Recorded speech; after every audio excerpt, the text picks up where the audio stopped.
ಎಲ್ರಿಗೂ ನಮಸ್ಕಾರ. ಇವತ್ತು 3 ಗಂಟೆಗೆ ಎಚ್ಚರ ಆಗಿರೋದು. ಒಂದು ಚೂರು ನಿದ್ದೆ ಬಂದಿಲ್ಲ. 5 ಗಂಟೆವರೆಗೂ ವೆಯ್ಟ್ ಮಾಡಿದೆ. ಬಟ್ ಐ ಥಾಟ್ ಇದು ಸರಿ ಹೋಗಲ್ಲ ಅಂತ ಒಂದು ಚಿಕ್ಕ ವಾಕ್ ಹೋಗೋಣ ಅಂತ.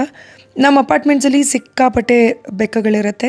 ಸೊ ನಾನು ಯಾವಾಗಲೇ ವಾಕ್ ಹೋಗಬೇಕಾದ್ರೂ ಅಲ್ಲಿ ಮೇಕ್ ಶ್ಯೂರ್ ಫುಡ್ನ ತೊಗೊಂಡು ಹೋಗ್ತೀನಿ ಅಂತ.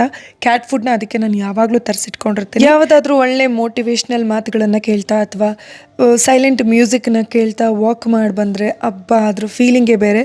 ಮನೆಗೆ ಬಂದು ಇವತ್ತು ಕ್ಯಾರೆಟ್ ಜ್ಯೂಸ್ ಮಾಡಿಕೊಂಡು ಸ್ವಲ್ಪ ಹೊತ್ತು ಬುಕ್ ಹೋದೆ. ಇದಾದಮೇಲೆ ಜೇನು ಎದ್ರು. ಇವತ್ತು ಅವ್ರಿಗೆ ಇಡ್ಲಿ ತುಂಬಾ ಫೇವ್ರೇಟ್, ತುಂಬಾ ಇಷ್ಟಪಟ್ಟು ತಿನ್ನುವಂಥದ್ದು. ಇಡ್ಲಿ ತಿಂತ ಸ್ವಲ್ಪ ಹೊತ್ತು ಅವರ ಆ್ಯಕ್ಟಿವಿಟೀಸ್ನ ಮಾಡಿದ್ರು.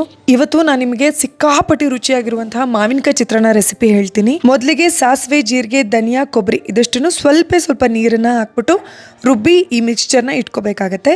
ಇದಾದಮೇಲೆ ನಾನು ಇವತ್ತು ತೋತಾಪುರಿ ಮಾವಿನಕಾಯಿ ಇದ್ದಿದ್ದರಿಂದ ಅದನ್ನು ನೀಟಾಗಿ ತುರ್ಕೊಂಡೆ. ಸೊ ಈಗ ಬಾಣಲಿಗೆ ಒಂದು 2 ರಿಂದ 3 ಚಮಚ ಎಣ್ಣೆ ಹಾಕ್ಕೊಂಡು ಸ್ವಲ್ಪ ಸಾಸಿವೆ, ಜೀರಿಗೆ, ಹಸಿಮೆಣಸಿನ್ಕಾಯಿ, ಒಣಮೆಣಸಿನ್ಕಾಯಿ, ಸ್ವಲ್ಪ ಕಡಲೆ, ಶೇಂಗಾ ಬೀಜ, ಬಾದಾಮಿ ಇದೆಲ್ಲದನ್ನು ಒಂದು 2 ನಿಮಿಷ ಹುರ್ಕೋತೀನಿ. ಇದಾದಮೇಲೆ ಉಪ್ಪು, ಅರಿಶಿನ ಪುಡಿ, ಸ್ವಲ್ಪ ಇಂಗು ನಿಮ್ಗೆ ಇಷ್ಟ ಇದ್ರೆ ಹಾಕ್ಕೋಬೋದು. ಇದಾದಮೇಲೆ ತುರಿದಂತಹ ಮಾವಿನಕಾಯಿ ಇದನ್ನು ಮತ್ತೆ ಒಂದು 2 ರಿಂದ 3 ನಿಮಿಷ ಫ್ರೈ ಮಾಡ್ಕೋತೀನಿ. ಇದಾದಮೇಲೆ ನಾವೇನು ಪೇಸ್ಟ್ ರೆಡಿ ಮಾಡ್ಕೊಂಡಿದ್ವಲ್ಲ ಇದೇ ಆ್ಯಕ್ಚುಲಿ ತುಂಬ ರುಚಿ ಅಂತ ಅನ್ಸೋದು. ಅದನ್ನು ಹಾಕ್ಬಿಟ್ಟು ಮತ್ತೆ ಒಂದು 5 ನಿಮಿಷ ಇದನ್ನ ಚೆನ್ನಾಗಿ ಫ್ರೈ ಮಾಡಿ ಒಂದು 3 ರಿಂದ 4 ನಿಮಿಷ ಅದನ್ನು ಬೇಯೋದಕ್ಕೆ ಬಿಡಬೇಕು. That's all. ಸಿಕ್ಕಾಪಟ್ಟೆ ರುಚಿಯಾಗಿರುವಂತಹ ಒಗ್ಗರಣೆ ರೆಡಿ ಆಗಿರುತ್ತೆ. ಇದಕ್ಕೆ ಅನ್ನನ ಸೇರಿಸ್ಬಿಟ್ಟು ಮೇಲ್ಗಡೆ ಸ್ವಲ್ಪ ಪುದೀನ, ಕೊತ್ತಂಬರಿ ಎಲ್ಲ ಉದುರಿಸ್ಬಿಟ್ರೆ ದ್ಯಾಟ್ಸ್ ಆಲ್.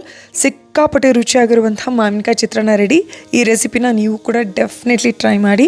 ಸಾಯಂಕಾಲ ಇವತ್ತು ತುಂಬಾ ದಾಳಿಂಬೆ ಹಣ್ಣು ಇತ್ತು ಅಂತ ಜ್ಯೂಸ್ ಮಾಡ್ಕೊಂಡು ಕೊಡಿದೆ. ಆ್ಯಂಡ್ ಇವತ್ತು ಎಕ್ಸಸೈಸ್ ಹೋಗಬಾರ್ದು ಅಂದ್ಕೊಂಡಿದ್ದೆ. ಬಟ್ ಸ್ಟಿಲ್ ಗೊತ್ತಿಲ್ಲ, ಏನೋ ನಂಗೆ ಸ್ವಲ್ಪ ಅಲ್ಲಿ ಫ್ರೀ ಟೈಮ್ ಅಥವಾ ಮೀ ಟೈಮ್ ಅಂತ ಅನಿಸುತ್ತೆ. ಹಾಗಾಗಿ ಎಕ್ಸಸೈಸ್ ಕೂಡ ಮಾಡಿ ಬಂದೆ. ಇವತ್ತಿನ ದಿನ ಹೀಗಿತ್ತು. ನಾಳೆ ಸಿಗ್ತೀನಿ.